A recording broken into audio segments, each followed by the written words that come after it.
Audio 1। ॐ भूर्भुवः स्वः तत्सवितुर्वरेण्यं भर्गो देवस्य धीमहि धियो यो नः प्रचोदयात्।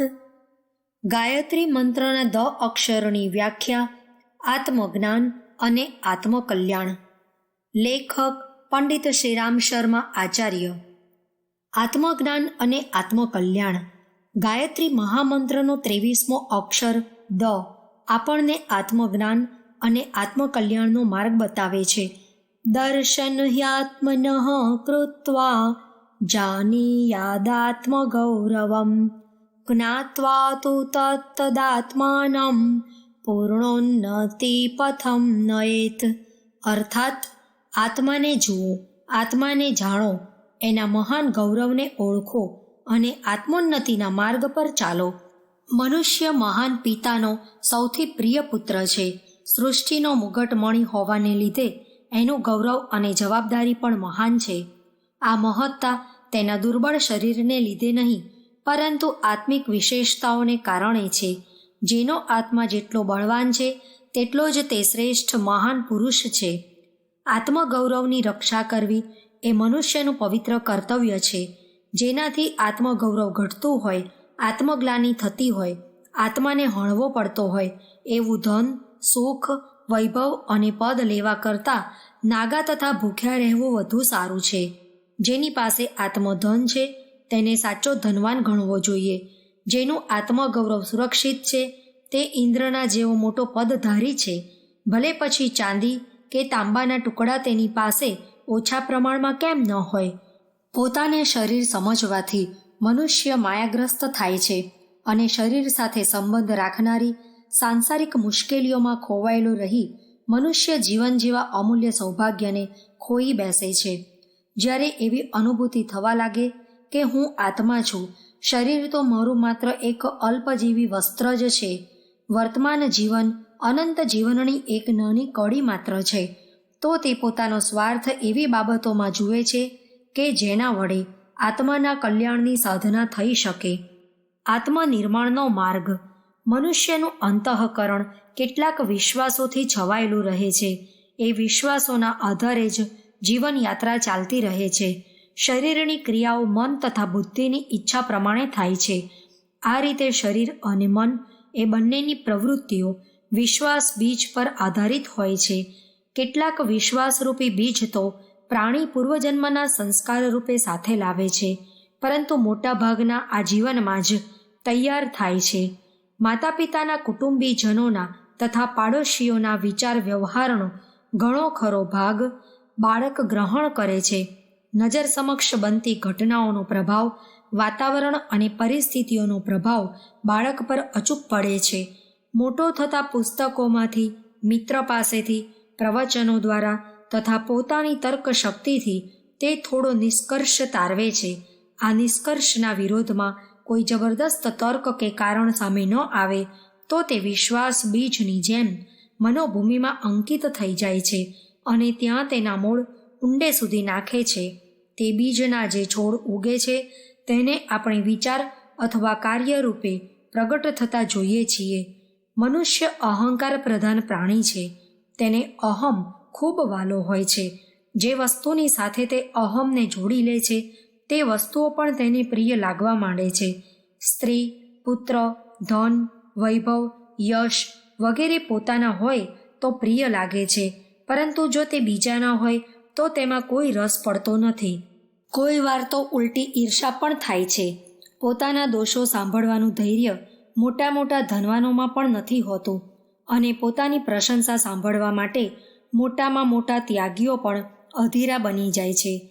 આ જ અહમ ભાવ પોતાના વિશ્વાસ બીજ સાથે સંયુક્ત બની જાય છે તો તે પોતાના ધન, સ્ત્રી કે પુત્રની જેમ પ્રિય લાગવા માંડે છે. જેમ પોતાની વસ્તુઓની નિંદા કે હાનિ થતી જોઈને ક્રોધ આવી જાય છે અને નિંદા કે હાનિ કરનારા સાથે સંઘર્ષ કરવા તૈયાર થઈ જઈએ છીએ, તેવી જ રીતે પોતાની શ્રદ્ધાથી પ્રતિકૂળ કોઈ વિચાર કે કાર્ય સામે આવતું જોઈને માણસ પોતાની સહિષ્ણુતા ખોઈ બેસે છે અને વિરોધી પ્રત્યે ગુસ્સે થઈ જાય છે. આ વિશ્વાસ બીજ બે કામ કરે છે. એક, મન અને શરીરને એક નિશ્ચિત દિશામાં કાર્ય કરવા માટે પ્રેરિત કરે છે. 2, પોતાનાથી પ્રતિકૂળ સિદ્ધાંતવાળા તરફ ઘૃણા, વિરોધ કે સંઘર્ષ ઉત્પન્ન કરે છે. તેથી એનું માનવ જીવનમાં ખૂબ મહત્વ છે. તેના થોડા જ ફેરફારને કારણે જીવનનું રૂપ સ્વર્ગમાંથી નર્કમાં અને નર્કમાંથી સ્વર્ગમાં ફેરવાઈ જાય છે. આજે જુઠ્ઠું બોલવાની, મનોભાવોને સંતાડવાની અને પેટમાં કંઈક રાખીને મુખેથી કંઈક બીજું જ કહેવાની પ્રથા ખૂબ પ્રચલિત છે. કેટલીય વ્યક્તિઓ મોંએથી ધર્મની ચર્ચા કરે છે, પણ તેમના પેટમાં પાપ અને સ્વાર્થ હોય છે. આ પેટમાં વર્તાતી સ્થિતિ જ મુખ્ય છે. તે અનુસાર જ જીવનની ગતિ સંચાલિત થાય છે. એક મનુષ્યના મનમાં વિશ્વાસ બેસી જાય છે કે પૈસાની અધિકતા જ જીવનની સફળતા છે, તો તે ધન ભેગું કરવામાં રાત દિવસ એક કરે છે. જેના હૃદયમાં એવી ધારણા હોય કે ઇન્દ્રિય ભોગનું સુખ જ મુખ્ય છે, તો તે ભોગ માટે બાપ દાદાઓની મિલકત ફૂંકી મારે છે. જેને વિશ્વાસ હોય છે કે ઈશ્વર પ્રાપ્તિ સર્વોત્તમ લાભ છે, તે બીજા ભોગોને તિલાંજલિ આપીને સંતનું જીવન વિતાવી દે છે. જેને દેશભક્તિની ઉત્કૃષ્ટતા પર વિશ્વાસ હોય છે, તે પોતાના પ્રાણનો બલિ દેશ માટે આપીને પ્રસન્નતાનો અનુભવ કરે છે. જેના હૃદયમાં જે વિશ્વાસ દ્રઢ થયો હોય તે પ્રમાણે તે વિચારે છે, કલ્પના કરે છે, યોજના બનાવે છે, કાર્ય કરે છે અને તે કાર્ય માટે જે મુશ્કેલીઓ આવી પડે તેમને પણ સહન કરે છે. બનાવટી વાતોથી, બકવાસથી કે બાહ્ય વિચારોથી નહીં, પરંતુ આંતરિક શ્રદ્ધાથી જીવંત દિશાનું નિર્માણ થાય છે.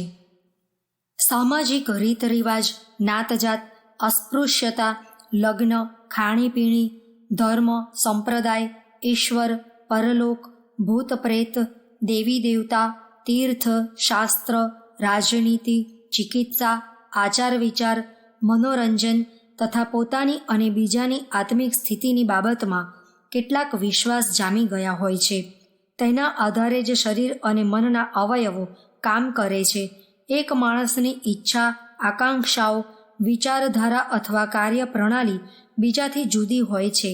એનું કારણ તેમના સિદ્ધાંતોની ભિન્નતા સિવાય બીજું કંઈ નથી. શાસ્ત્રોમાં આત્માને નિર્લેપ, શુદ્ધ તથા પવિત્ર કહ્યો છે, પરંતુ આ સિદ્ધાંત જ તેને એકબીજાથી જુદા, સંકીર્ણ તથા સારા નરસા બનાવી દે છે. સાંપ્રદાયિક, જાતિગત, પ્રાંતીય રીત રિવાજો તથા વિચારધારાઓના સંપર્કને કારણે મનુષ્ય તેમને ગ્રહણ કરી લે છે. સામાન્ય રીતે મનુષ્યનો સ્વભાવ નકલખોર છે. તર્ક અને વિવેકનો તે કોઈક વાર અને કોઈક જગ્યાએ જ પ્રયોગ કરે છે. કારણ એ છે કે તર્ક કરવા માટે અને દૂરદર્શિતાપૂર્ણ બારીકાઈથી વિચાર કરવા માટે મગજને વિશેષ કસવું પડે છે. જેવી રીતે શારીરિક શ્રમ કરવા માટે બધા જ લોકો બહાના કાઢે છે, તેવી જ રીતે તીક્ષ્ણ વેધક દ્રષ્ટિથી સત્ય સુધી પહોંચવા માટે ભારે માનસિક શ્રમ કરવાની લોકોમાં હિંમત હોતી નથી.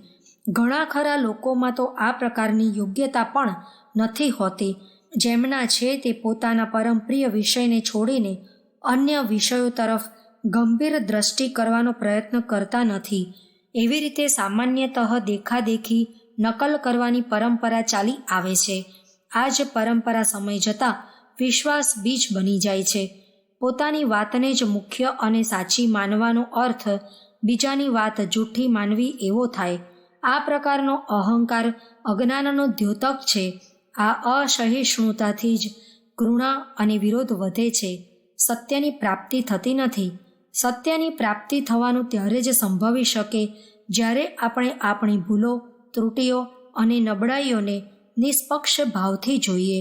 આપણા વિશ્વાસ બીજોનું આપણે નિરીક્ષણ અને પરીક્ષણ કરવું જોઈએ કે જે આપણી શક્તિનું કેન્દ્ર છે, જેની પ્રેરણાથી આપણી જીવન દિશા સંચાલિત થાય છે. એ વિશ્વાસ બીજોનું આપણે નિષ્પક્ષ ભાવથી, કઠોર સમાલોચકની અદાથી પોતાની અંતઃભૂમિમાં નિરીક્ષણ કરવું જોઈએ. જેવી રીતે ચતુર ખેડૂત પોતાના ખેતરમાં ઉગેલા ઝાડી ઝાંખરાને પોતાના માનતો નથી કે નથી તેમની સાથે પોતાપણાનો મોહ રાખતો, પણ એમને નિષ્ઠુરતાથી ઉખેડીને ફેંકી દે છે. તેવી રીતે આપણે પણ આપણા કુસંસ્કારોને વીણીને ઉખાડી નાખવા જોઈએ. આજ સુધી આપણે એવું જ માનતા આવ્યા છીએ કે એમને બદલવાથી આપણી ફજેતી થશે. એવી બીક નકામી છે. આત્મનિર્માણ માટે, સત્યની પ્રાપ્તિ માટે આપણે આપણું પુનઃનિર્માણ કરવું પડશે. જેવી રીતે માથાનું મુંડન કરાવીને બ્રહ્મચારી ગુરુકુળમાં પ્રવેશ કરે છે, તેવી જ રીતે પોતાની સમસ્ત પૂર્વ માન્યતાઓને દૂર કરીને નવા પંથે યોગ્ય, ઉપયોગી અને સાચી માન્યતાઓને હૃદયભૂમિમાં પ્રતિષ્ઠિત કરવી જોઈએ. તો જ આપણે આત્મનિર્માણના મહામંદિરમાં પદાર્પણ કરી શકીએ છીએ. પક્ષપાતી અને ભ્રમિત ધારણાઓના દુરાગ્રહી મનુષ્ય માટે સત્યનું દર્શન અસંભવ છે. આત્મોન્નતિ માટે આવશ્યક ગુણ. જો તમે જલ્દીથી આધ્યાત્મિક ઉન્નતિ ઈચ્છતા હો તો એને માટે સજાગતા, હોશિયારી રાખવી બહુ જરૂરી છે. આધ્યાત્મિક માર્ગમાં થોડીક સફળતા, મનની થોડી ગંભીરતા, એકાગ્રતા, સિદ્ધિઓનું થોડું દર્શન, થોડીક અંતર્જ્ઞાનની શક્તિથી કદી સંતુષ્ટ ન થાઓ. એનાથી પણ ઊંચા ચઢાણ હજુ ચઢવાના બાકી છે. તમારા જીવનને સેવામય બનાવી દો. સેવા માટે તમારા હૃદયમાં ચાહના તથા ઉત્સાહ ભરી દો. બીજાઓ માટે પ્રસાદ બનીને રહો. જો એવું જ કરવા ઈચ્છતા હો તો તમારે તમારું મન નિર્મળ બનાવવું પડશે. તમારા આચરણને દિવ્ય અને આદર્શ બનાવવું પડશે. સહાનુભૂતિ, પ્રેમ, ઉદારતા, સહનશીલતા અને નમ્રતા વધારવી પડશે. જો બીજાના વિચારો તમારા વિચારોથી ભિન્ન હોય તો તેની સાથે લડાઈ ઝઘડા ન કરો. અનેક પ્રકારના મન હોય છે. વિચારવાની શૈલી અનેક પ્રકારની હોય છે. વિચારવાના ભિન્ન ભિન્ન દ્રષ્ટિકોણ હોય છે. તેથી દરેક દ્રષ્ટિકોણ નિર્દોષ હોઈ શકે. લોકોના મત સાથે અનુકૂળ બનો. તેમના મત સિદ્ધાંતને પણ ધ્યાનથી તથા સહાનુભૂતિપૂર્વક જુઓ અને તેનો આદર કરો. તમારા અહંકારરૂપી ચક્રના ક્ષુદ્ર કેન્દ્ર બિંદુમાંથી બહાર નીકળો અને તમારી દ્રષ્ટિને વિશાળ બનાવો. તમારો મત સર્વગ્રાહી અને ઉદાર બનાવી સૌના મત માટે જગ્યા રાખો. તો જ તમારું હૃદય ઉદાર અને જીવન વિશાળ બનશે. તમારે ધીરે ધીરે મધુર અને નમ્ર બનીને વાતચીત કરવી જોઈએ. મિતભાષી બનો. અવાંછનીય વિચારો અને સંવેદનાઓને કાઢી નાખો. અભિમાન અથવા ચીડિયાપણાને લેશ માત્ર પણ બાકી ન રહેવા દો. પોતાની જાતને એકદમ ભૂલી જાઓ. પોતાના વ્યક્તિત્વનો એક પણ અંશ કે ભાવ ન રહેવો જોઈએ. સેવા કાર્ય માટે પૂર્ણ આત્મસમર્પણની જરૂર છે. જો તમારામાં ઉપરના ગુણો હાજર હશે તો તમે સમાજ માટે પથદર્શક અને અમૂલ્ય પ્રસાદરૂપ છો. તમે એક અલૌકિક સુગંધી પુષ્પ છો, જેની સુગંધ આખા દેશમાં વ્યાપી જશે. જો તમે આવું કરી શકો તો તમે જ્ઞાનની ઉચ્ચતમ અવસ્થાને પ્રાપ્ત કરી લીધી કહેવાય. નમ્ર, દયાળુ, ઉપકારી અને સહાયક બનો. એવું નહીં કે કોઈ વાર જરૂર પડે જ આવા ગુણોનો ઉપયોગ કરવો, પરંતુ દરેક સમયે આખા જીવન પર્યંત એ ગુણોનો અભ્યાસ થવો જોઈએ. એક પણ શબ્દ એવો ન બોલો જેનાથી બીજાને દુઃખ પહોંચે. બોલતા પહેલાં એકવાર વિચારી લો અને જોઈ લો કે તમે જે કહેવા માગો છો તે બીજાના મનને દુઃખી નહીં કરી દે ને. શું એ બુદ્ધિયુક્ત, મધુર, સત્ય તથા પ્રિય તો છે ને? પહેલેથી જ ધ્યાનપૂર્વક સમજી લો કે તમારા વિચાર, શબ્દો અને કાર્યોનો કેવો પ્રભાવ પડશે. શરૂઆતમાં તમે ભલે ઘણીવાર અસફળ બનશો, પરંતુ તમે અભ્યાસ, મહાવરો કરતા રહેશો તો છેવટે જરૂર સફળ થઈ શકશો. તમારે કોઈ પણ કામ નિરુત્સાહથી, બેપરવાહીથી કે મન વગર ન કરવું જોઈએ. જો મનની એવી વૃત્તિ રાખશો તો જલ્દીથી ઉન્નતિ નહીં કરી શકો. સંપૂર્ણ ચિત્ત, મન, બુદ્ધિ તથા આત્માને એ કામમાં લગાડી દેવા જોઈએ. તો જ તમે એને યોગ કે ઈશ્વરીય કહી શકશો.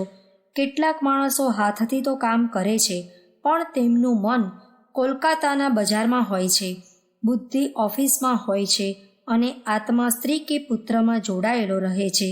આ ખરાબ ટેવ છે. તમારે કોઈ પણ કામને યોગ્યતા અને સંતોષપ્રદ ઢંગથી કરવું જોઈએ. તમારો આદર્શ એ હોવો જોઈએ કે એક જ સમયમાં એક જ કામ સારી રીતે કરો.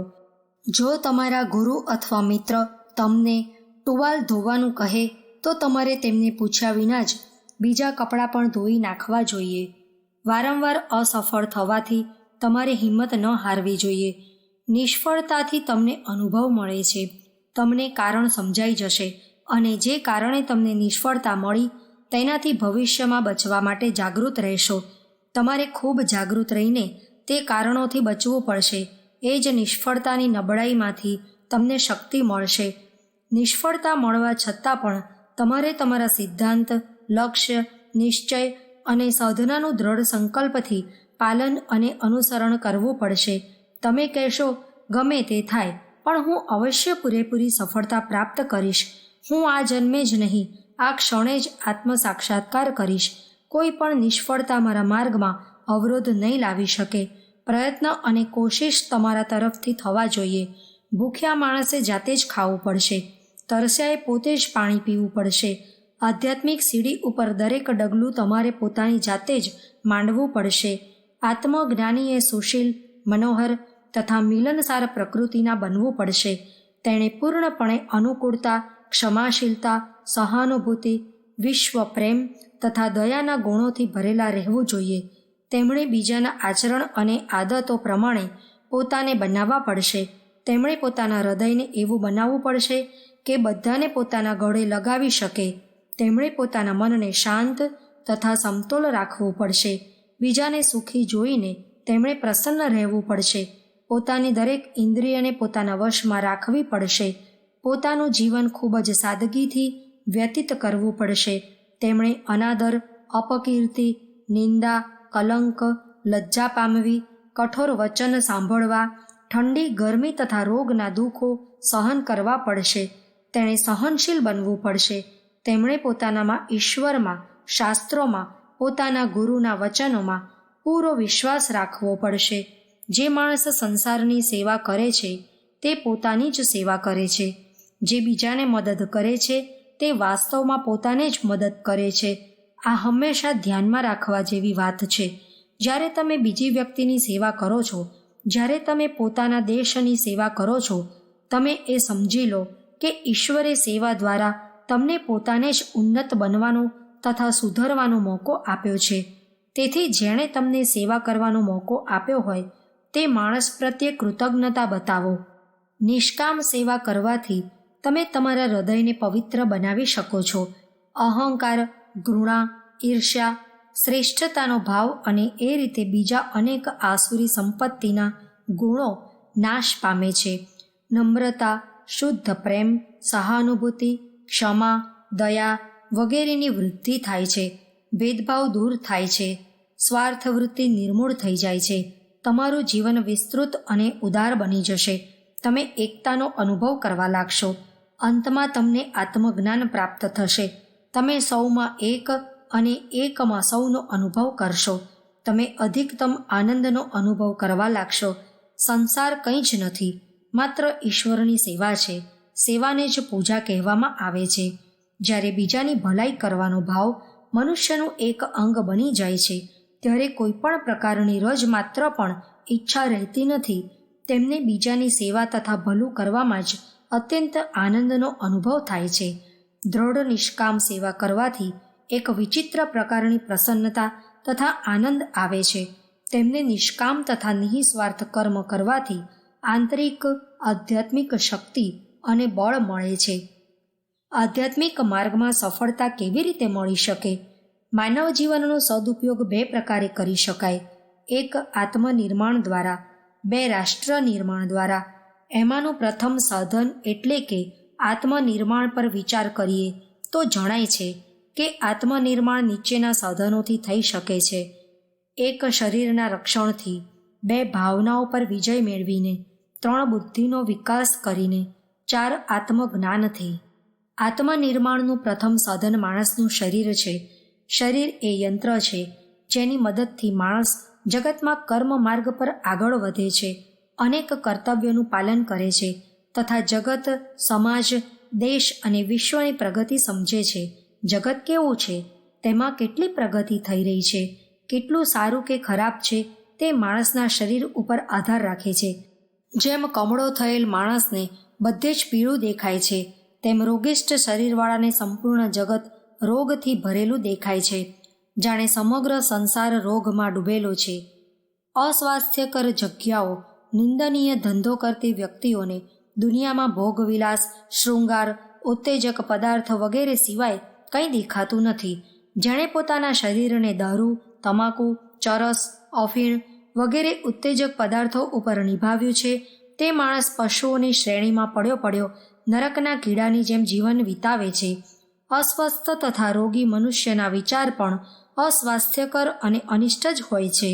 તે જગતને અહંકારની જાળમાં બંધાયેલું જુએ છે. રોગી માણસ પોતાનું શું ભલું કરી શકે અને બીજાનું પણ શું ભલું કરી શકે? તેમના વિચાર વાસી, યોજનાઓ રોગી, કલ્પનાઓ દૂષિત વાસનાઓથી પ્રદીપ્ત તથા ઈચ્છાઓ અનિષ્ટકારી જ હોય છે. આત્મનિર્માણના ઈચ્છુકો નિરોગી અને સ્વસ્થ શરીર બનાવો, જેથી તમે સ્વયં અનિષ્ટકારક ચિંતાથી બચી શકો તથા અહિતકર કલ્પનાઓથી બચીને પોતાનું જીવન દિવ્ય પ્રબંધથી સુવ્યવસ્થિત કરી શકો. તમારે એ જ ગ્રહણ કરવું જોઈએ જે શુભ છે. સ્વાસ્થ્ય તથા પવિત્ર જીવન સાત્વિક વસ્તુઓના ભોજન પર આધારિત છે. તમે જે ભોજન કરો છો તે પ્રમાણે તમારી ભાવનાઓનું નિર્માણ થાય છે. સાત્વિક વસ્તુઓ ઘઉં, ચોખા, ફળ, શાકભાજી, દૂધ, સૂકો મેવો વગેરે ઉપર રહેનાર સ્વસ્થ મનુષ્ય આત્મનિર્માણ સરળતાથી કરી શકે છે. તેની ભાવનાઓ તામસી વસ્તુઓ તરફ આકૃષ્ટ થતી નથી. તે બીજા પ્રત્યે કદી ઘૃણા, દ્વેષ, ઈર્ષ્યા, ક્રોધની ભાવના રાખતો નથી. તેનાથી ઉલટું માંસ, માદક દ્રવ્ય, તામસી ઉત્તેજક પદાર્થો, મદ્યપાન વગેરેના બળ ઉપર સ્વસ્થ બનેલું શરીર અંદરથી કમજોર રહે છે. તે રેતીની દિવાલની જેમ જરાક ધક્કો લાગતા ધરાશાયી બની શકે છે. ઊંઘ, પરિશ્રમ, શ્વાસ ઉચ્છ્વાસનો વ્યાયામ, દૂધ, છાશ, ફળોનો રસ આ દરેક તત્વ શરીરના રક્ષણ માટે અમૂલ્ય છે. ઉપવાસ દ્વારા રોગમાંથી મુક્તિ તથા અંદરના અંગોની શુદ્ધિ કરતા રહેવું જરૂરી છે. આત્મનિર્માણની બીજી સાધના છે ભાવનાઓ પર વિજય. ગંદી વાસનાઓનો નાશ કરીએ તથા દૈવી સંપત્તિઓનો વિકાસ કરીએ તો ઉત્તરોત્તર આત્મવિકાસ થઈ શકે છે. કુત્સિત ભાવનાઓમાં ક્રોધ, ઘૃણા, દ્વેષ, લોભ અને અભિમાન, નિર્દયતા, નિરાશા તથા અનિષ્ટના ભાવ મુખ્ય છે. ધીરે ધીરે તેના મૂળિયા ઉખેડી નાખવા જોઈએ. તેમનાથી મુક્તિ પામવાનો એક ઉપાય એ પણ છે કે તેમનાથી વિપરીત ગુણો ધૈર્ય, ઉત્સાહ, પ્રેમ, ઉદારતા, દાનશીલતા, ઉપકાર, નમ્રતા, ન્યાય, સત્ય વચન તથા દિવ્ય ભાવોનો વિકાસ કરવો. જેમ જેમ દૈવી ગુણ વિકસિત થશે તેમ તેમ દુર્ગુણ જાતે જ ઓછા થતા જશે. દુર્ગુણોમાંથી મુક્તિ મેળવવાનો આ જ એક રસ્તો છે. તમે પ્રેમનો માર્ગ ખોલી નાખો. પ્રાણી માત્રને પોતાના માનો. સમસ્ત જીવજંતુ, પશુ પક્ષીઓને પોતાના સમજો. જગત સાથે પ્રેમ કરો તો તમારા શત્રુઓ જાતે જ દબાઈ જશે. મિત્રતાની અભિવૃદ્ધિ થશે. આવી રીતે ધૈર્ય, ઉદારતા, ઉપકાર વગેરે ગુણોનો વિકાસ શરૂઆતથી જ કરો. આ ગુણોના પ્રકાશથી તમારા શરીરમાં કોઈ ખરાબ ભાવના લેશ માત્ર પણ રહી શકશે નહીં. અનિષ્ટ ભાવથી બીજાને જ હાનિ થતી નથી, પરંતુ તમને પોતાને પણ હાનિ થાય છે. તેની હાનિકારક લહેરો વિશ્વમાં પણ પ્રસરીને વાતાવરણને દૂષિત કરે છે. તેનાથી મહાયુદ્ધ થાય છે, જેમાં અસંખ્ય વ્યક્તિઓનો સંહાર થાય છે. આત્મનિર્માણનું ત્રીજું સાધન છે બુદ્ધિ વિકાસ. તેનાથી સત્કર્મ અને દુષ્કર્મનો વિવેક જાગૃત થાય છે. શુભ શું છે, અશુભ કોને કહેવાય વગેરે જ્ઞાન મનુષ્યને બુદ્ધિના વિકાસ દ્વારા જ પ્રાપ્ત થાય છે. બુદ્ધિના વિકાસના મુખ્ય 4 સાધન છે: સત્સંગ, અધ્યયન, વિચાર અને ભૂલ. સત્સંગથી કુટુંબ અને સમાજનું કલ્યાણ થાય છે. જે અધ્યાત્મવાદીઓ, ઋષિ મહાત્માઓ, વિદ્વાનો કે વિચારકોએ જગતમાં આધ્યાત્મિક ઉન્નતિ કરી છે તેમના સંપર્કમાં આવવાથી મનુષ્યને જગતની વિષમતાઓમાંથી બચવાના અનેક સાધન પ્રાપ્ત થાય છે. પોતાની મુશ્કેલીઓનું નિરાકરણ થાય છે. ભવિષ્યમાં આવનાર મુશ્કેલીઓમાંથી મુક્તિ મેળવવાના સાધન એકત્ર કરવામાં મદદ મળે છે. અધ્યયનથી મનુષ્ય મહાપુરુષોના સત્સંગની પ્રાપ્તિ કરે છે. પુસ્તકનો અર્થ છે હર હંમેશ સૂતા જાગતા પુસ્તકોના પૃષ્ઠોના રૂપમાં કોઈ વિદ્વાનના સાનિધ્યમાં રહેવું. પુસ્તકો દ્વારા એવા મહાપુરુષો સાથે સંપર્ક સ્થાપિત થાય છે કે જેઓ આ દુનિયામાં નથી, પરંતુ માનવ જગતમાં પોતાની છાપ છોડી ગયા છે. નૈતિક, માનસિક તથા આધ્યાત્મિક વિકાસ માટે એકથી ચડિયાતા એવા ધાર્મિક ગ્રંથોનો નિયમિત સ્વાધ્યાય કરવો ખૂબ જરૂરી છે. ઘરમાં ઉત્તમ ગ્રંથોનો સંગ્રહ રાખવાથી ઘરનું વાતાવરણ શુદ્ધ બને છે. શુભ વિચારોની લહેરો સર્વત્ર વ્યાપી જાય છે. સદવિચારમાં ખોવાયેલા રહેવાથી બુદ્ધિ વિકાસનો ક્રમ યોગ્ય દિશામાં થાય છે. સદવિચાર મનમાં શિવ ભાવના, સત્ય ભાવના અને દિવ્ય ભાવના જાગૃત રાખે છે. યાદ રાખો, જ્યાં તમે છો ત્યાં પરમાત્મા છે, જ્યાં પરમાત્મા છે ત્યાં તમે છો. તમારું જીવન અને વ્યવહાર દિવ્ય પ્રબંધથી સુવ્યવસ્થિત છે. પરમાત્મા તમને પ્રેમ કરે છે અને હંમેશા તમારા સહાયક છે. તમારે કદી દુઃખી કે નિરાશ ન થવું, ભાંગી ન પડવું, કારણ કે તમારા સંચાલક પરમાત્મા છે. પૃથ્વીના બધા પ્રાણીઓ તમારા આત્મબંધુ છે. તમારું શરીર પરમાત્માનું નિવાસસ્થાન છે. આ પ્રકારની દિવ્ય ભાવનામાં પોતાનું જીવન વ્યતીત કરનાર વ્યક્તિ સફળતાથી આત્મનિર્માણ કરી શકે છે. ભૂલથી બુદ્ધિનો વિકાસ થાય છે. એક ભૂલનો અર્થ થાય છે હવે પછી વધુ હોશિયારી. જગતના અનેક પશુઓ ભૂલથી વિવેક શીખે છે, પરંતુ મનુષ્ય તેમના કરતાં જલ્દી શીખે છે.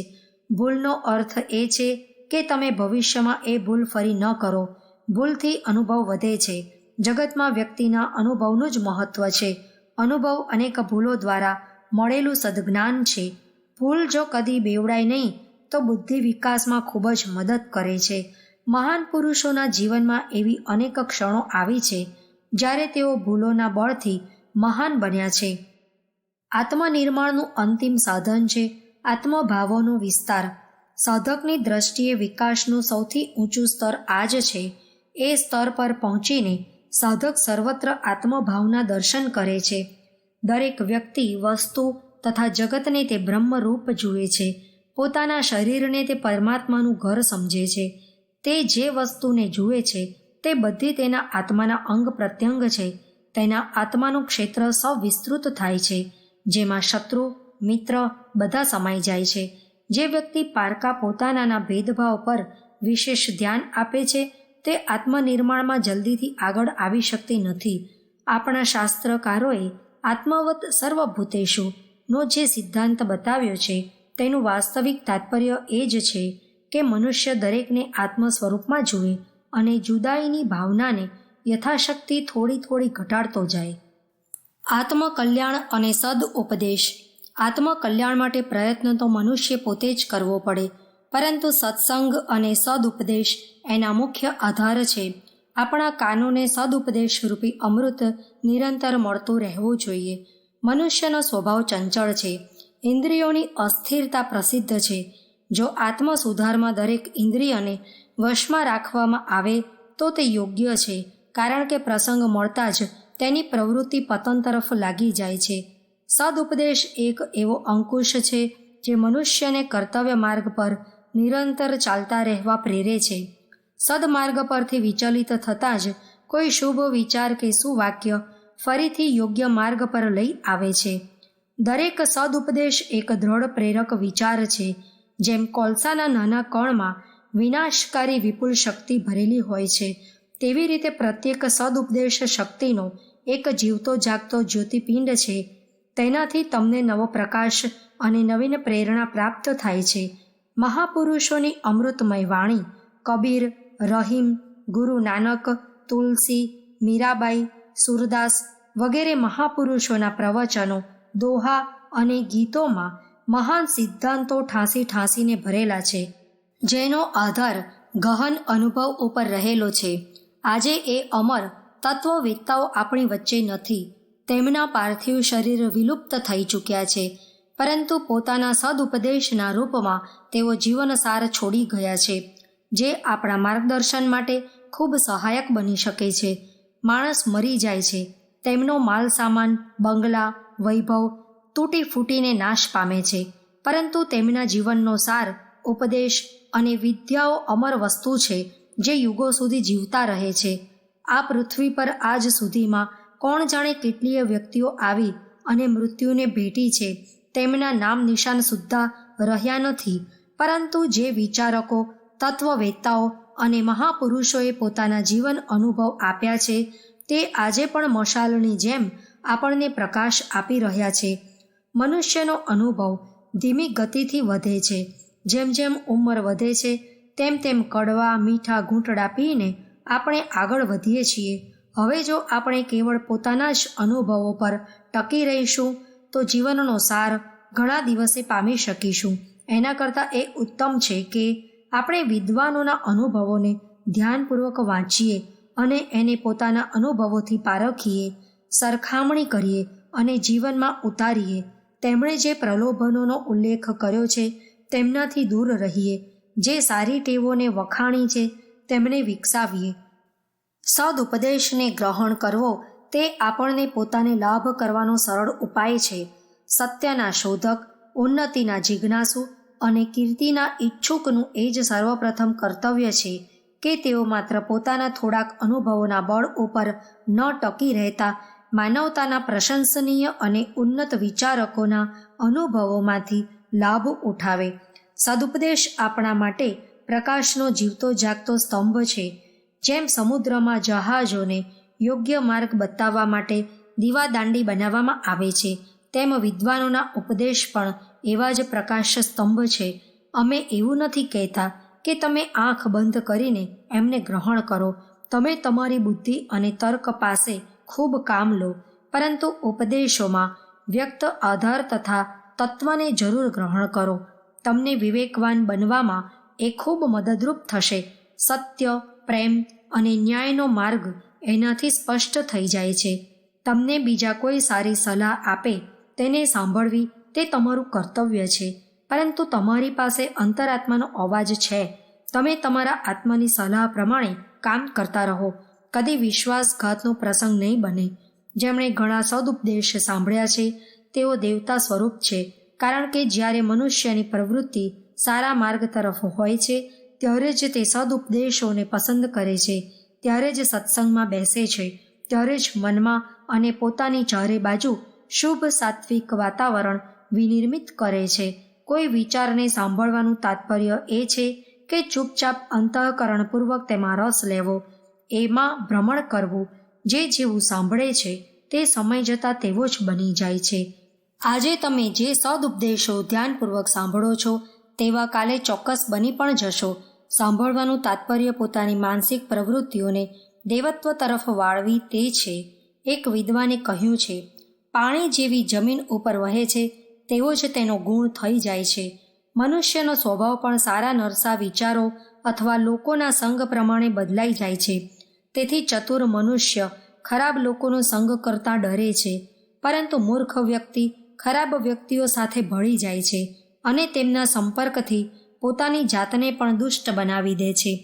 મનુષ્યની બુદ્ધિ મગજમાં રહે છે, પરંતુ કીર્તિ તો તે જ સ્થાન પર નિર્ભય રહી શકે જ્યાં તે ઉઠે બેસે છે. મનુષ્યનું ઘર ભલે ગમે ત્યાં હોય, પરંતુ વાસ્તવમાં તેનું નિવાસસ્થાન તે છે કે જ્યાં તે ઉઠે બેસે છે અને જે લોકો અથવા વિચારોની સોબત તેને પસંદ છે. આત્માની પવિત્રતાનો આધાર મનુષ્યના કાર્યો પર રહેલો છે અને તેના કાર્યો સોબત પર આધારિત છે. ખરાબ વ્યક્તિ સાથે રહેનાર સારા લાભ મેળવે એ ખૂબ મુશ્કેલ છે. ધર્મથી સ્વર્ગની પ્રાપ્તિ થાય છે, પરંતુ ધર્માચરણ કરવાની બુદ્ધિ સત્સંગ અથવા સદુપદેશથી જ પ્રાપ્ત થાય છે. યાદ રાખો, કુસંગથી વધારે મોટી હાનિકારક વસ્તુ બીજી કોઈ નથી તથા સત્સંગથી મોટો કોઈ લાભ નથી. જ્યારે તમે સદુપદેશોની સોબતમાં રહો છો તો આપોઆપ જ સારા થવા માંડો છો. આ સૂક્ષ્મ મનોવૈજ્ઞાનિક પ્રક્રિયા સ્થૂળ નેત્રોથી દેખાતી નથી, પરંતુ તેનો પ્રભાવ તીવ્ર બનતો જાય છે. છેવટે મનુષ્ય તેના લીધે જ બદલાઈ જાય છે. ગંગાજળથી જેવી રીતે શરીર શુદ્ધ બને છે તેવી રીતે સદુપદેશોથી બુદ્ધિ, મન અને આત્મા પવિત્ર બને છે. ધર્માત્મા મનુષ્યોની શિખામણ એક મજબૂત લાકડી જેવી છે. જે નીચા પડી ગયેલા પતિતોને સહારો આપી ઊંચા ઉઠાવતી રહે છે અને ખરાબ પ્રસંગોએ પડતીથી બચાવી લે છે. જેઓ શિક્ષિત છે તેમના માટે એકથી એક ચોડિયાતા સુંદર અનુભવપૂર્ણ ગ્રંથો ઉપલબ્ધ છે. કવિઓ, વિચારકો તથા તત્વદર્શકોની વાણીઓ, દોહા, ભજન સૂક્તિઓ છે. તેનું મનન અને આચરણ કરવું જોઈએ. જેઓ અશિક્ષિત છે તેઓ પણ ધર્માત્માઓના સત્સંગથી એટલી શક્તિ પ્રાપ્ત કરી શકે છે કે જેનાથી પોતાની જાતને સંભાળી શકે અને મુશ્કેલીઓના સમયમાં પોતાના પગ ઉપર ઊભા રહી શકે.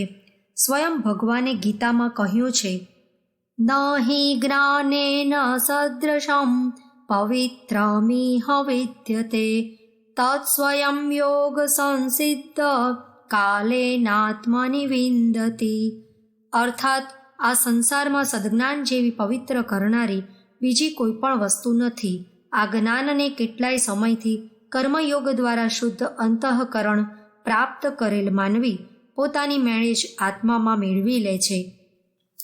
યે માનવા હરિકથા શ્રવણાસ્ત દોષા કૃષ્ણંગગ્નિ પદ્મ ભજને રતચેતનાશ્ચ તે વૈ પુનંતી ચ જર્ગાંત શરીર સંગાત સંભાષણાદપી તતો હરિરેવે પૂજ્ય હરિપૂજા પરા યત્ર મદ્વાંત નુદ્ધબુદ્ધય તત્રૈવ સકલમ ભદ્રમ યથા નિમ્ને જલમ દ્વિજ.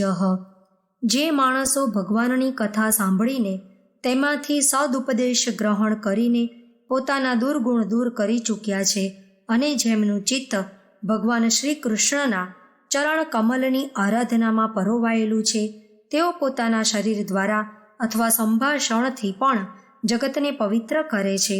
તેથી હંમેશા શ્રી હરિની જ પૂજા કરવી જોઈએ. જેમ નીચી જગ્યાએ આજુબાજુનું બધું જ પાણી વહી આવીને એકત્ર થઈ જાય છે તેવી જ રીતે જ્યાં ભગવત પૂજા પરાયણ શુદ્ધ ચિત્તવાળા મહાપુરુષો રહે છે ત્યાં સંપૂર્ણ કલ્યાણનો વાસ હોય છે. આત્મકલ્યાણ માટે આત્મનિરીક્ષણની આવશ્યકતા. આત્મકલ્યાણના માર્ગ ઉપર ચાલનાર માટે આત્મનિરીક્ષણની પ્રવૃત્તિ ખૂબ જરૂરી છે. એનો આશય એ છે કે આપણે વિવેકરૂપી પ્રકાશમાં પોતાના દોષો પર વિચાર કરીને તેમને દૂર કરવાનો પ્રયત્ન કરતા રહેવું જોઈએ. આત્મનિરીક્ષણ વિના નિર્દોષતાની પ્રાપ્તિ થવી ઘણી જ મુશ્કેલ છે. પોતાનું નિરીક્ષણ કરવાથી અસત્યનું જ્ઞાન થાય છે તથા સત્ય સમજાય છે અને મેળવેલા બળ તથા યોગ્યતાનો સદુપયોગ જાતે જ થવા લાગે છે. જો આપણે અસત્યને નહીં જોઈ શકીએ અથવા સત્યથી અભિન્ન આપણા કર્તવ્યથી પરિચિત નહીં થઈએ તો સમજી લેવું કે આપણે આપણું નિરીક્ષણ કર્યું નથી. પોતાનું યથેષ્ટ નિરીક્ષણ કરવાથી બીજા ગુરુ કે ગ્રંથની જરૂર પડતી નથી, કારણ કે જેના પ્રકાશમાં બધાનું બધું થઈ રહ્યું છે તેમાં અનંત શક્તિ વિદ્યમાન છે. પોતાનું નિરીક્ષણ કરતાં કરતાં પ્રાણી તેનાથી અભિન્ન થઈ જાય છે, જે વાસ્તવમાં સૌનું સર્વ કંઈ હોવા છતાં સૌથી પર છે. પોતાનું નિરીક્ષણ આપણને શક્તિનો સદુપયોગ અને વિવેકના આદર કરવાની પ્રેરણા આપે છે. શક્તિના સદુપયોગથી નિર્બળતાઓ અને વિવેકના આદર વડે અવિવેક આપોઆપ દૂર થઈ જાય છે. પ્રત્યેક પ્રાણી પોતાનાથી વધારે બળવાન લોકોના કોઈ પણ બળનો પોતાના માટે સદુપયોગ થાય એવી આશા રાખે છે, પરંતુ તે પોતે પોતાને પ્રાપ્ત થયેલા બળનો નિર્બળો પ્રત્યે દુરુપયોગ કરે છે. આને વિવેકનો અનાદર નહીં તો બીજું શું કહેવાય? બળનો અર્થ છે દરેક પ્રકારનું બળ, શરીર બળ, ધન બળ, પદ અથવા પ્રભુત્વનું બળ વગેરે. ધનના દુરુપયોગથી જ સમાજમાં નિર્ધનતા, શિક્ષણ અર્થાત જ્ઞાન વિજ્ઞાન અને કલાઓના દુરુપયોગથી અવિવેકની વૃદ્ધિ, શરીર બળના દુરુપયોગથી સમાજમાં હિંસા અને ચોરી, અધિકારના દુરુપયોગથી વિરોધી શાસનનો જન્મ વગેરે દુર્ગુણોની વૃદ્ધિ થાય છે. પ્રત્યેક પ્રાણીને પોતાનું રક્ષણ સ્વભાવથી જ પ્રિય છે, છતાં પણ તે પોતે અહિંસક ન રહેતા હિંસામાં પ્રવૃત્ત થાય છે, જેના કારણે હૃદય વેરભાવથી ભરાઈ જાય છે, જે સંઘર્ષનું મૂળ છે. તેથી સંઘર્ષ દૂર કરવા માટે દરેક ભાઈ બહેને પોતાનું હૃદય વેરભાવ રહિત કરવું પડશે. વેરભાવ દૂર કરવા માટે અહિંસક બનવું અત્યંત જરૂરી છે. પોતાના રક્ષણની ભાવનાનો વિવેક આપણને અહિંસક બનવાની પ્રેરણા આપે છે. એ જ સનાતન સત્ય છે. પરંતુ આજે તો આપણે વૈજ્ઞાનિક શોધખોળ દ્વારા હિંસાત્મક પ્રયોગોથી યુદ્ધ બંધ કરવાની વાત વિચારી રહ્યા છીએ, જે સર્વથા અસંભવ છે. કારણ કે વિવેકના અનાદરથી જ પ્રાણીઓના મનમાં સંઘર્ષ ઉત્પન્ન થાય છે. તેથી જ્યાં સુધી વિવેકપૂર્વક મનનો સંઘર્ષ નહીં મટે ત્યાં સુધી સમાજમાં થતા સંઘર્ષો કદી દૂર નહીં થાય.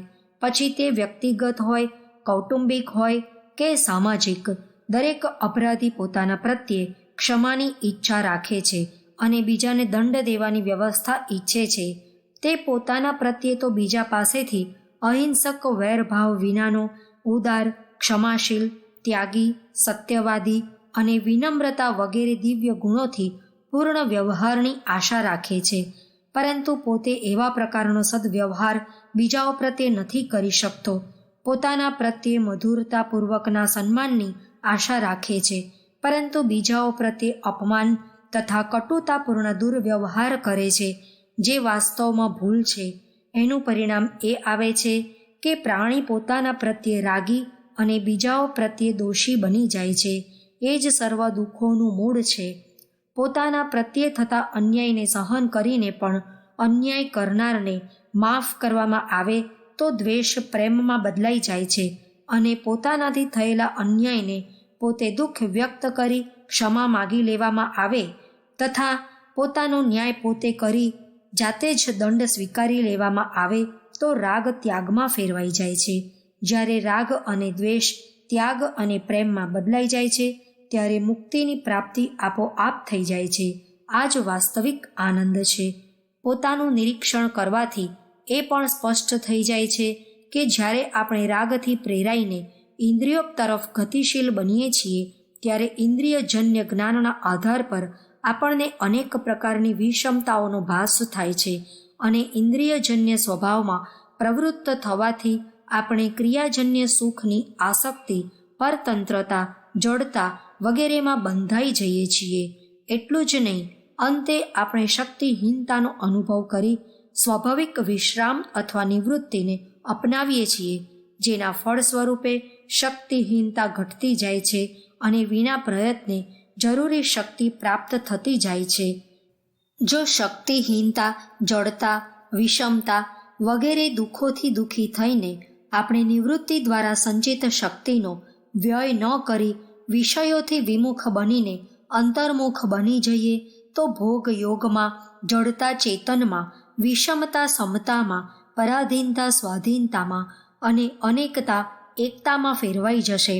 પછી સ્વાભાવિક આવશ્યકતાઓની પૂર્તિ તથા અસ્વાભાવિક ઈચ્છાઓની નિવૃત્તિ જાતે થઈ જાય છે. આપણી વર્તમાન વસ્તુ સ્થિતિનો યથેષ્ટ સ્પષ્ટ પરિચય પ્રાપ્ત કરવો એ જ વાસ્તવિક આત્મનિરીક્ષણ છે. તેના વિના આપણે પોતાને નિર્દોષ બનાવી જ ન શકીએ. માણસમાં દોષ જોવાની વૃત્તિ કુદરતી જ હોય છે, પરંતુ આળસને કારણે માણસ એનો ઉપયોગ પોતાના જીવન પર ન કરતા બીજા પર કરવા લાગે છે, જેનું પરિણામ ખૂબ જ ભયંકર અને દુઃખદ સાબિત થાય છે. પારકાના દોષ જોવાથી સૌથી મોટી હાનિ એ થાય છે કે પ્રાણી પોતાના દોષો જોવાથી વંચિત રહી જાય છે અને મિથ્યાભિમાનમાં બંધાઈને હૃદયમાં ઘૃણા ઉત્પન્ન કરે છે. જો કે હૃદય પ્રીતિનું સ્થાન છે, ઘૃણાનું નહીં. પરંતુ એવું ત્યારે જ બની શકે કે જ્યારે માણસ પારકાના દોષ ન જોતા પોતાના દોષ જોવા માટે હંમેશા પ્રયત્નશીલ રહે.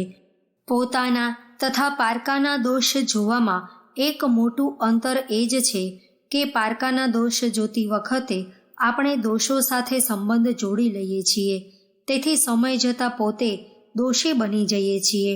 પરંતુ પોતાના દોષ સામે આવતા આપણે દોષથી દૂર જઈએ છીએ, તેથી જાતે જ તેમાં નિર્દોષતા સ્વીકારી લઈએ છીએ કે જે સૌને પ્રિય છે. તેથી નિર્વિવાદ સિદ્ધ થઈ જાય છે કે દોષ દર્શનની દ્રષ્ટિનો ઉપયોગ માત્ર પોતાના જ જીવન માટે કરવાનો છે, બીજાના માટે નહીં. જો કે અનાદિ સત્ય બીજ રૂપે દરેક માણસમાં વિદ્યમાન હોય છે, પરંતુ તેનો આદર ન કરવાથી મનુષ્ય એ સત્યથી વિમુખ થઈ ગયો છે અને પરિવર્તનશીલ વસ્તુ, અવસ્થા તથા પરિસ્થિતિઓના બંધનોમાં રહીને તેણે પોતાને દિનહીન તથા અભિમાની અને પરતંત્ર બનાવી દીધો છે. આ દુઃખદ બંધનથી છુટકારો મેળવવા એ અનિવાર્ય થઈ પડે છે કે મનુષ્ય પ્રાપ્ત વિવેકના પ્રકાશમાં જે ચિર સત્ય છે પોતાની પરિસ્થિતિનું નિરીક્ષણ કરે અને વસ્તુ, અવસ્થા વગેરેથી અસંગ બનીને દુરાચારને સદાચારમાં ફેરવીને પોતાને નિર્વિકાર કરે. દરેક મનુષ્યને અનુભવ છે કે દ્રશ્યનો સંબંધ માણસને સુખ દુઃખ અનુભવ કરાવે છે અને તે દ્રશ્ય દૂર થવાથી કોઈ પણ પ્રકારનું દુઃખ બાકી રહેતું નથી. પ્રિયમાં પ્રિય વસ્તુ તથા વ્યક્તિ સાથે સંબંધ બાંધવા છતાં પણ માણસ પોતાને જુદો રાખવા માંગે છે, કારણ કે સૌથી જુદા થયા વિના તે ચિર શાંતિ તથા શક્તિ મેળવી શકતો નથી. જે મનુષ્યને સ્વભાવથી જ પ્રિય છે એ નિર્વિવાદ સિદ્ધ થયું છે કે મનુષ્ય પ્રિયમાં પ્રિય પ્રવૃત્તિથી પણ થાકીને ગાઢ નિંદ્રા લેવા માટે પ્રત્યેક વ્યક્તિ અને વસ્તુથી છૂટો પડવા માંગે છે. જો કે સુષુપ્ત અવસ્થામાં કોઈ પણ પ્રકારના દુઃખ અને દર્દ બાકી રહેતા નથી, તો પણ તેનાથી માણસ પોતે જ વિરક્ત થઈ જાય છે અને કોઈક એવી અવસ્થાની શોધ કરે છે જેમાં સુષુપ્તિ સમાન સામ્ય અને દુઃખ વિહીનતા તો હોય પરંતુ અચેતન ન હોય. આ સ્થિતિ મળ્યા પછી જ્યારે તે તેનાથી પણ ઉપર ઉઠે છે ત્યારે તે ઉન્નતિ રહિત, અલૌકિક, અનંત, નિત્ય, વિશુદ્ધ જીવન માટે વ્યાકુળ થાય છે. એટલે કે નિર્વિકલ્પ સ્થિતિથી નિર્વિકલ્પ બોધની આશા રાખે છે, જે બધી અવસ્થાઓથી અલગ અને સ્વયંસિદ્ધ છે. આ સ્વયંસિદ્ધ અનંત જીવનની રુચિ માનવ માત્રના સ્વભાવમાં હોય છે. એના માટે બધી અવસ્થાઓથી વિમુખ થવું અનિવાર્ય છે. અવસ્થાઓથી વિમુખ થતાં જ અવસ્થાતીત જીવનનો અનુભવ થાય છે. આપણું નિરીક્ષણ જ વાસ્તવિક સત્સંગ, સ્વાધ્યાય અને અધ્યયન છે, કારણ કે પોતાના નિરીક્ષણ વગર મનુષ્ય કોઈ એવા સત્ય તત્વ અને જ્ઞાનની પ્રાપ્તિ કરી શકતો નથી જે તેના પોતાનામાં ન હોય. એથી આપણા નિરીક્ષણ દ્વારા જ આપણે વાસ્તવિક સત્ય, તત્વ અને જ્ઞાન મેળવી શકીએ છીએ. આપણું નિરીક્ષણ કરતાં જ જે વિવેકથી અસત્યના દર્શન થાય છે એ જ વિવેક તેને સત્યથી જુદું પણ કરી શકે છે અને તેનાથી જ સત્યથી અભિન્ન અને અસત્યથી મુક્ત થવાનો ઉપાય મળે છે. આત્મનિરીક્ષણ વગર કોઈ પણ સારો ગ્રંથ તથા સદ્ગુરુ પાસેથી મળેલ પ્રકાશ આપણા કામમાં આવતો નથી. તે માત્ર મગજમાં સંગૃહિત રહે છે, જે નકશામાં નદી દર્શાવ્યા બરાબર છે. પ્રત્યેક નકશો આપણને વાસ્તવિકતા સુધી પહોંચાડવાનું સાધન અવશ્ય છે, પરંતુ તેને જોઈને સંતોષ કરવાથી નથી ટીપુય પાણી મળવાનું કે નથી તરસ છીપાવાની. પોતાના નિરીક્ષણની સાથે સાથે આપણે સારા ગ્રંથ તથા સત્પુરુષોના પ્રકાશનો ઉપયોગ કરવો જોઈએ. આત્મનિરીક્ષણ દ્વારા જ્યારે આપણે આપણી તમામ મનપસંદ વસ્તુઓ ઓળખી લઈએ છીએ ત્યાર પછી આપણાથી કોઈ એવો પ્રયત્ન થતો નથી જેમાં બીજાની પ્રિયતા તથા હિત રહેલા હોય. પોતાનું નિરીક્ષણ કર્યા પછી આપણે સારી રીતે જાણી લઈએ છીએ કે પ્રાપ્ત શક્તિનો સદુપયોગ પ્રાણીઓને સ્વભાવથી જ પ્રિય છે, કારણ કે જ્યારે કોઈ આપણી સાથે વ્યવહાર કરે છે તેમાં જો કોઈ પ્રકારનો દોષ હોય તો આપણે તેના તે વ્યવહારને યોગ્ય નથી માનતા. જો કે તે જ વ્યવહાર આપણે પોતે બીજાઓ પ્રત્યે કરીએ છીએ. આત્મજ્ઞાન અને યોગ. આમ તો યોગને એક ખૂબ ગૂઢ અને અઘરો વિષય માનવામાં આવે છે, પરંતુ જેમ ગીતામાં કહેવાયું છે કે આત્મજ્ઞાન પ્રાપ્ત કરવાના બધા સાધન યોગ સાથે સંબંધ રાખે છે અને એ જ દ્રષ્ટિથી દરેક સાચા આત્મજ્ઞાનીને યોગી પણ કહી શકાય. તેથી આત્મજ્ઞાનની ઈચ્છા રાખનારને યોગ માર્ગનો પરિચય હોવો જરૂરી છે અને તેમાંથી પોતાને અનુકૂળ વિધિઓથી લાભ ઉઠાવવો પણ યોગ્ય છે. માનવીની ચેતના સાપેક્ષ ચેતના છે. એની સાપેક્ષતાને નષ્ટ કરી દેવી એ જ યોગનું એકમાત્ર લક્ષણ છે. જ્યારે મનની ઉપાધિ અદૃશ્ય થઈ જાય છે ત્યારે ચેતના પોતાની પરમ અવસ્થાને પ્રાપ્ત કરતી હોય છે, જ્યાં કોઈ વસ્તુ વિશેષના અસ્તિત્વનું જ્ઞાન નથી હોતું, પરંતુ પરમ અસ્તિત્વનું પરમ જ્ઞાન હોય છે અને જ્યાં વિભિન્ન વસ્તુઓના જ્ઞાનનો આનંદ હોતો નથી, પરંતુ અસ્તિત્વના પારમાર્થિક જ્ઞાનનો પરમ આનંદ પ્રાપ્ત થાય છે. આ જ સચ્ચિદાનંદ સ્વરૂપનો સાક્ષાત્કાર છે. એ જ બ્રહ્મ અથવા સનાતન સત્ય છે. એ જ મુક્તિ અથવા મોક્ષ છે. એના જ્ઞાનથી જ મનુષ્ય પરમ પુરુષાર્થની પ્રાપ્તિ કરી શકે છે. તમેય વિદિત્વાતિ મૃત્યુ મેતિ નાન્યા પંથા વિદ્યતે યનાય. શ્વેતાશ્વતર 3-8. તેને જાણી લેવાથી માણસ મૃત્યુ પર વિજય પ્રાપ્ત કરે છે. કોઈ બીજો માર્ગ નથી. આ પારમાર્થિક સ્થિતિને પ્રાપ્ત કરવા માટે મોક્ષની ઈચ્છા રાખનાર મનુષ્ય જુદા જુદા માર્ગ ગ્રહણ કરે છે. દરેક માર્ગને યોગ કહીને સંબોધે છે. યોગ એક એવી પ્રક્રિયા છે જેનાથી જીવ પોતાની અજ્ઞાનતાથી ઉત્પન્ન થયેલી મુશ્કેલીઓથી મુક્ત બનીને પોતાના સચ્ચિદાનંદ સ્વરૂપનું જ્ઞાન મેળવી શકે. બ્રહ્મ સાથે એકરૂપતાનો સંબંધ સ્થાપિત કરવો એ જ યોગ છે. ચિત્તની વૃત્તિઓનો નિરોધ કરવો એ યોગ છે. પ્રેમ સ્વરૂપ પરમાત્મા પૃથ્વીના કણે કણમાં હોવાનું ભાન થવું એ યોગ છે. નિમિત્ત રૂપથી સહજ અવસ્થામાં સ્થિત થઈને અખિલ વિશ્વના કલ્યાણ માટે બ્રહ્મ કર્મમાં સંલગ્ન રહેવું તે યોગ છે. તથા સાથે સાથે તે બધી પ્રક્રિયાઓ અને સાધનાઓ પણ યોગ છે જે આ લક્ષ્ય તરફ, એટલે કે ખરેખર લક્ષ્ય તો એક જ છે, પરંતુ તેને જુદા જુદા દ્રષ્ટિકોણથી જોવાથી વિભિન્ન પ્રકારના જણાય છે, આપણને પ્રવૃત્ત કરે છે. આ રીતે મોટે ભાગે 4 યોગ ગણવામાં આવે છે: જ્ઞાન યોગ, કર્મયોગ, રાજયોગ અને ભક્તિ યોગ. માનવીના સંસ્કાર અને કર્મગત પોતપોતાની પ્રકૃતિ અનુસાર તેના સાધના માર્ગોમાં પણ બાહ્ય રીતે ભેદ છે. આ ભેદ દરેક વ્યક્તિની માનસિક વિભિન્નતાને કારણે છે. યોગની આ બાહ્ય વિભિન્નતાને આધારે આધ્યાત્મિક અનુભવોની પણ બાહ્ય વિભિન્નતા જોવા મળે છે. પરંતુ એ બાબતે ધ્યાન આપવું જરૂરી છે કે યોગની વાસ્તવિક પ્રગતિ સર્વાંગી પ્રગતિ જ છે. કોઈ એક યોગ વિશેષમાં ઉન્નતિ કરવાનો અર્થ છે યોગોમાં સમાન રૂપથી ઉન્નતિને પ્રાપ્ત કરવી. પછી ભલે બાહ્ય અનુભવોની અભિવ્યક્તિમાં ભિન્નતા હોય. અત્રે માત્ર એ જ અનુભવો વર્ણવ્યા છે જે આધ્યાત્મિક ઉન્નતિ માટે અનિવાર્ય છે. માનવી ભલે ગમે તે યોગ કરતો હોય, પરંતુ તેમાં જો નીચેના સામાન્ય લક્ષણો અને અનુભવોનો અભાવ હોય તો ચોક્કસપણે સમજવું કે તે આધ્યાત્મિક માર્ગથી પરિચિત નથી. પ્રસન્નતા. આધ્યાત્મિક સાધકોમાં સાધનાની સાથે સાથે પ્રસન્નતા પણ ઉત્તરોત્તર વધવી જોઈએ. એ સ્વસ્થ મન અને શુદ્ધ હૃદયની સૂચક છે. એ ચિત્તનો પ્રસાદ છે અથવા મનની શાંતિની બોધક છે. જ્યાં સુધી હૃદય શુદ્ધ નથી થતું, મનના વિકાર ક્ષીણ નથી થતા, વિક્ષિપ્તતા દૂર નથી થતી, ત્યાં સુધી માનવી પ્રસન્નતાને પ્રાપ્ત નથી કરી શકતો. પ્રસન્નતા એક નિશ્ચિત લક્ષણ છે જેનાથી આપણે જાણી શકીએ છીએ કે સાધકે પોતાની સાધનામાં સફળતા પ્રાપ્ત કરી છે કે નહીં. ઘણા લોકો સાધુ રૂપમાં દેખાવા માટે બહુ જ ઉદાત્તપૂર્ણ મુખારવિંદ રાખતા જોવા મળે છે. આ તેમનો ભ્રમ છે.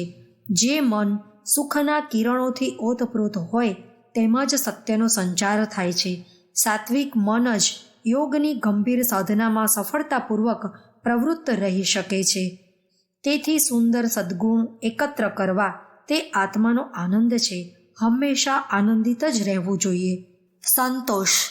શાંતિ, સત્સંગ, સંતોષ તથા સદવિચાર એ મોક્ષના 4 દ્વારપાળ છે. સંતોષથી મોટો કોઈ લાભ નથી. સંતોષથી પરમ શાંતિ અને સુખની પ્રાપ્તિ થાય છે. સંતોષ સાત્વિક ગુણ છે. તેનાથી માનવી આળસુ નથી બનતો, ઉલટાનો વધારે સક્રિય બને છે. સંતોષથી વૈરાગ્ય, વિવેક અને વિચારમાં વધારો થાય છે. જેનામાં સંતોષ છે તેમાં જ ઈશ્વરીય જ્યોતિનું અવતરણ થાય છે. સંતોષ જ સર્વોત્તમ ધન છે. આત્મા પોતે નિત્ય તૃપ્ત છે. સંતોષી માનવીની આગળ બધી જ ત્રુટીઓ ડોલે છે. તે મહાપુરુષો તથા તપસ્વી દ્વારા પણ પૂજાય છે. વૈરાગ્ય. રાગ જ બંધનને મજબૂત કરે છે. વૈરાગ્યથી મુક્તિ પ્રાપ્ત થાય છે. સાધકમાં જ્યારે સત્યનો સમાવેશ થાય છે ત્યારે તેને બધાય વિષય પદાર્થો પ્રત્યે સ્વાભાવિક વિરક્તિ થઈ જાય છે. વૈરાગ્યની દિન પ્રતિદિન વૃદ્ધિ થાય છે. આ તેનો સ્પષ્ટ સંકેત છે કે સાધક આધ્યાત્મિકતા તરફ વધી રહ્યો છે. જો વૈરાગ્યની સ્થિતિનો અનુભવ માનવીને નથી થતો તો તે રજ માત્ર પણ આધ્યાત્મિક પ્રગતિ નથી કરી શકતો. વૈરાગ્ય મહાન શક્તિ છે જેનાથી સાધક સતત ધ્યાનમાં પ્રવૃત્ત રહે છે અને છેવટે આત્મ સાક્ષાત્કાર કરે છે. વિવેકયુક્ત વૈરાગ્ય જ લાભકારક છે, કારણ કે તેવો વૈરાગ્ય સ્થાયી છે. અભય આ દૈવી સંપત્તિ છે. તે અવિદ્યાથી ઉત્પન્ન થાય છે. ભય તો અવિદ્યાથી જન્મે છે. શરીરની સાથે એકાત્મક ભાવ રાખવાથી જ માનવી ભયભીત રહે છે. જેમ જેમ માનવીમાં આંતરિક શાંતિ, સંતોષ અને વૈરાગ્યની વૃદ્ધિ થાય છે તેમ તેમ તેની ભયની ભાવનાનું પતન થાય છે. અભયની પૂર્ણાવસ્થા જીવનમુક્ત મનુષ્યમાં જ જોવા મળે છે. સમાધાન મનમાં પૂર્ણ શાંતિ રહે છે. વિક્ષેપ નથી થતો. યોગીનું મન હંમેશા લક્ષ્ય પ્રત્યે લાગ્યું રહે છે. સમાધાન પ્રાપ્ત સાધક જ સતત એકધારા ધ્યાનનો અભ્યાસ કરી શકે છે. તેમનામાં વિચાર કરવાની ક્ષમતા પ્રબળ હોય છે. સાધનામાં સફળતાની સાથે સાથે સારા ગુણ માનવીમાં આવવા લાગે છે. શાંતિ, પૂર્ણતા, એકાગ્રતા, નિશ્ચલતા, સમત્વ, ધૃતિ, શ્રદ્ધા વગેરે ગુણો તેમાં વસે છે. ચમત્કારોની ક્ષમતાને આધારે માનવી યોગી નથી બનતો, પરંતુ આ સદ્ગુણોની વૃદ્ધિથી સાચો યોગી બને છે. જે માનવીમાં એક પણ સારો ગુણ હોય છે તેની પાસે અન્ય સારા ગુણો જલ્દી દોડતા આવે છે. આત્મકલ્યાણ અને માનસિક શક્તિઓ માનવીને યોગથી જે પણ લાભ પ્રાપ્ત થાય છે તેનો મૂળ આધાર માનસિક શક્તિઓનો વિકાસ અને નિયંત્રણ જ છે. માટે જે માનવી યોગને એક ઘણી મોટી ચીજ સમજી તેનાથી ગભરાતો હોય તેના માટે માનસિક શક્તિઓના વિકાસ પ્રત્યે ધ્યાન આપવું જ સર્વોત્તમ છે. માનવીની માનસિક શક્તિઓ વિખરાયેલી હોય છે, તેથી તેમનો સાક્ષાત્કાર કરવો અઘરો છે. તેના પરિણામે તેનું મન અનેક વિષયોમાં રોકાયેલું રહે છે. જ્યારે મન બાહ્ય વિષયમાં એકવાર ફસાઈ જાય છે ત્યારે માનવી તેમાંથી મુક્ત થવા માટે જેમ વધારે પ્રયત્ન કરે છે તેમ મન વધારે ઊંડું ફસાય છે. વિષયનું અધિક ચિંતન કરવાથી તથા માનસિક અંતર્દ્વંદના કારણે મનની બધી જ શક્તિઓ ક્ષીણ થઈ જાય છે અને ત્યારે માનવી અશાંત બની જાય છે. આપણી આધ્યાત્મિક શક્તિઓનો વિકાસ પોતાને બાહ્ય વિષયોથી મુક્ત કરીને પોતાનામાં કેન્દ્રિત કરવાથી થાય છે. નિર્મળ મન જ શક્તિશાળી હોય છે. બાહ્ય વિષયોમાં અટવાયેલું મન કદાપી શક્તિશાળી નહીં થઈ શકે. જે મનુષ્યનું મન જેટલું વધારે ઉદ્વિગ્ન હશે તેટલો તે વધારે અશક્ત હશે. જે વ્યક્તિ પોતાના મનને વશમાં રાખી શકે તે જ આત્માની શક્તિનો સાક્ષાત્કાર કરી શકે છે. આત્માની શક્તિનો સાક્ષાત્કાર કરવા માટે સૌ પ્રથમ પોતાની ઇન્દ્રિયોને વશમાં કરવી પડે છે. જ્યાં જ્યાં ઇન્દ્રિયો જાય કે આકર્ષિત થાય ત્યાં ત્યાં મનને રોકવું જોઈએ. તે માટે માનવીએ સદાય જાગૃત રહેવું પડશે. વિદ્વાનમાં વિદ્વાન વ્યક્તિના મન ઇન્દ્રિયો દ્વારા વિચલિત થાય છે. ઇન્દ્રિયોના વિષયોમાં રચ્યાપચ્યા રહેનાર મનને રોકવું એ જ મોટામાં મોટો પુરુષાર્થ છે. પરંતુ આ પ્રકારનો પુરુષાર્થ અભ્યાસ દ્વારા જ પ્રાપ્ત થાય છે. જે રીતે ઇન્દ્રિયોની બાબતમાં મનને મારવું આવશ્યક છે તે રીતે મનને પ્રબળ આવેગોથી રોકવું પણ અતિ આવશ્યક છે. દરેક પ્રકારનો માનસિક વિકાર મનની શક્તિનો વિનાશ કરે છે. જો આપણે આપણી શક્તિનો સંગ્રહ કરવો હોય તો માનસિક વિકારોથી મુક્ત થવું અતિ આવશ્યક છે. શાંત મનમાં જ શક્તિનો ઉદય થાય છે. જ્યારે મન શાંત થઈ જાય ત્યારે માનવીએ તેના સ્વરૂપ બાબતે ચિંતન કરવામાં લાગી જવું જોઈએ. શાંત અવસ્થામાં માનવી જેવો પોતાની જાત માટે વિચારે છે તેવો જ પોતે બની જાય છે. કોઈ પણ પ્રકારનો નિશ્ચય જ્યારે કોઈ પણ પ્રકારના સંશયથી દૂષિત થતો નથી તો તે સફળ થાય છે. કેટલાક લોકો કોઈ વિશેષ પ્રકારની શક્તિની પ્રાપ્તિ માટે મંત્ર, જપ અથવા યજ્ઞ કરે છે. આ બધી ક્રિયાઓ પોતાના નિશ્ચયને દ્રઢ કરવા અતિ આવશ્યક છે. નિશ્ચયની દ્રઢતા જ સફળતાની ચાવી છે. માનસિક શક્તિના વિકાસ માટે પોતાની જાતને સદા પરોપકારમાં સાંકળી રાખવી જોઈએ. સ્વાર્થના કામમાં રોકાયેલી વ્યક્તિની શક્તિનું પતન ચિંતા, ભય, સંશય વગેરે મનોવૃત્તિઓના કારણે થાય છે. પરોપકારની ભાવના આ મનોવૃત્તિઓનો વિનાશ કરે છે. જે માનવી પોતાને સ્વાર્થથી જેટલો વધુ પ્રમાણમાં મુક્ત રાખે છે તેટલા જ વધુ પ્રમાણમાં સંકલ્પને સફળ કરવાની શક્તિનો ઉદય થાય છે. પોતાના મનને પરોપકારમાં લગાવવું એટલે પોતાના વિશાળ રૂપને ઓળખવું. આ વિશાળ સ્વરૂપમાં તમામ સંકલ્પો સિદ્ધ કરવાની શક્તિ હોય છે. પોતાના વ્યક્તિગત સ્વાર્થ વિશે વિચારવું એ માનસિક પતન છે. માનસિક શક્તિનો વિકાસ પ્રતિકૂળ સ્થિતિઓનો સામનો કરવાથી પણ થાય છે.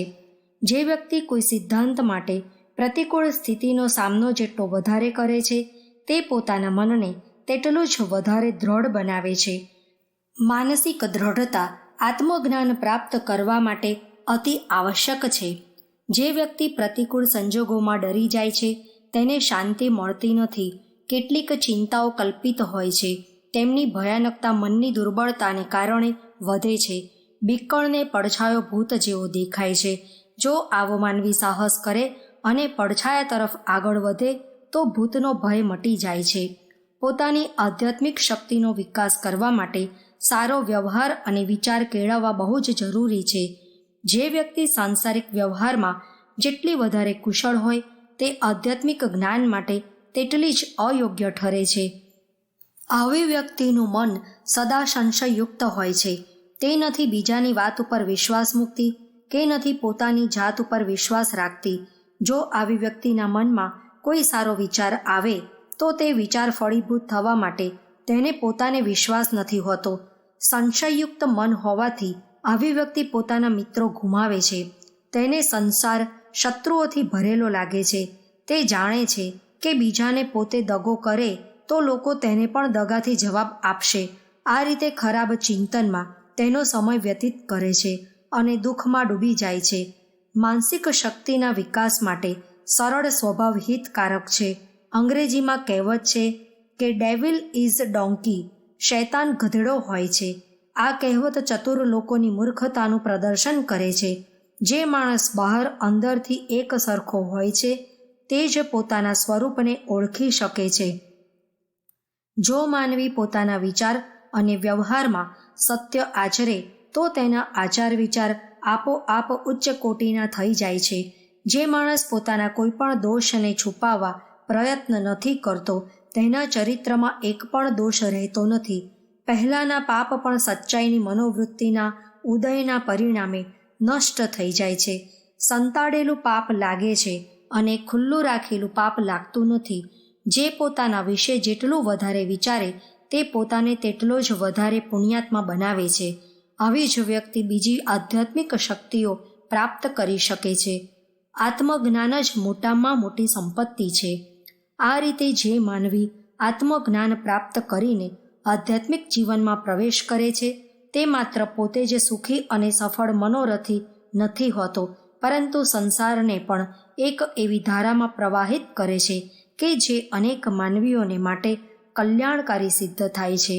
આપણા જીવનમાં સૌથી વધારે સુખ આપનાર અને મૂલ્યવાન ક્ષણ તે છે જ્યારે આપણે ભૌતિક જગતની માયાજાળમાંથી પોતાની જાતને તટસ્થ કરીને આત્માની અનુભૂતિમાં પૂર્ણ રૂપથી ઓતપ્રોત થઈ જઈએ છીએ. આવી ક્ષણો પ્રાપ્ત કરવાનું સૌભાગ્ય ત્યારે જ મળે છે જ્યારે આપણે દિવ્ય સૌંદર્યની સામે હોઈએ છીએ, નહીતર નહીં. ભૌતિક જગતની સંપત્તિ એને ખરીદી નથી શકતી અને સંસારની ઊંચામાં ઊંચી અવસ્થા, અધિકાર અથવા શક્તિ પણ એને પ્રાપ્ત કરવામાં અસમર્થ છે. કારણ કે આ જ એ ક્ષણ છે જ્યારે આત્મા શિશુ સુલભ સરળતાથી પોતાના પ્રિયતમ ભગવાનની અનુપમ સુંદરતાની પૂજા કરે છે. માનવીની સુંદરતમ એટલે કે સર્વોત્તમ સુખમય ક્ષણ જ તેનો સૌથી વધારે મૂલ્યવાન સમય હોય છે. માનવીય અનુભૂતિની પરાકાષ્ઠા પોતાના ભાઈ ભાંડુઓ ઉપર શાસન કરવામાં અથવા સંસારની કોઈ પણ ઈચ્છિત મૂલ્યવાન વસ્તુને ખરીદવાની શક્તિમાં નથી. વાસ્તવિક સંપત્તિ તો આત્માની અનુભૂતિથી પ્રાપ્ત થાય છે. સુખનું વ્યવહારિક ચલણ પ્રેમ છે. સૌથી વધુ માલદાર તે જ છે જે સૌથી વધારે આપે છે. આવું દાન કદાપી સાંસારિક ધનના રૂપમાં નહીં થઈ શકે. રૂપિયા, આના, પૈસા તો પ્રતીક માત્ર છે, તે સિવાય બીજું કશું જ નહીં. ક્યારેક તો તે એવી હાથકડીનું પ્રતીક બની જાય છે જે આપણને સંસારના બંધનમાં બાંધી લે છે, અને ક્યારેક તે પ્રેમના બંધનમાં નાખે છે જે આપણને જળવાદથી મુક્ત કરાવે છે. પરંતુ જીવનના મોટાભાગના સમયમાં આવી સુખદ ક્ષણો સામાન્યતઃ આવતી જ નથી. જે સંસારમાં આપણે હરીએ ફરીએ અને બેસીએ છીએ તેનું યથાર્થ રૂપ ઓળખવાની જરૂર ઈચ્છા કરવી જોઈએ. સાધારણ માનવીની દ્રષ્ટિ સડી જાય અથવા બગડી જાય તેવી વસ્તુ પારખવા સુધી જ સીમિત હોય છે, પરંતુ આ ઉપરછલ્લી સ્થૂળતાની પાછળ બહુમૂલ્ય આધ્યાત્મિક વસ્તુઓનો એક અનંત સાગર છે. તે અલૌકિક સંપત્તિનું એક પૂર છે જે વિશે આપણે ઘણું ખરું અજાણ છીએ, તો પણ આ આધ્યાત્મિક સંપત્તિ બધા માટે ઉપલબ્ધ છે. તે અમીર ગરીબ સાથે સંબંધિત નથી. આ સંપત્તિ ઉપર આપણો જન્મસિદ્ધ અધિકાર છે, અને ખરી રીતે આ માટે જ આપણે આ સંસારમાં જન્મ્યા છીએ. જો આપણે આ આધ્યાત્મિક સંપત્તિની અલૌકિક સુંદરતાની જે ખાણ છે તેને શોધવા તૈયાર નથી થતા, તો આપણું જીવન નીરસ અને નિરર્થક બની જાય છે. સંસારમાં આત્મકલ્યાણની ઈચ્છા સૌ ધરાવે છે, પરંતુ ખરું આત્મકલ્યાણ ત્યારે જ સંભવ છે જ્યારે માનવી તે માટે પ્રયત્નશીલ હોય. આત્મજ્ઞાન મેળવ્યા વગર જે આત્મકલ્યાણ ઈચ્છે છે તે પાયા વગરનું મકાન ઊભું કરવાનો પ્રયત્ન કરે છે. આવા લોકો મોટે ભાગે ખોટા રસ્તા પકડીને આત્મકલ્યાણ કરવાને બદલે આત્મિક પતનના માર્ગે દોરાય છે. એટલા માટે સંસારમાં ઉચ્ચ સ્થિતિની આકાંક્ષા રાખનારાએ ચોક્કસપણે આત્માને ઓળખવાનો અને તેના આદેશનું પાલન કરવાનો સંકલ્પ કરવો જોઈએ.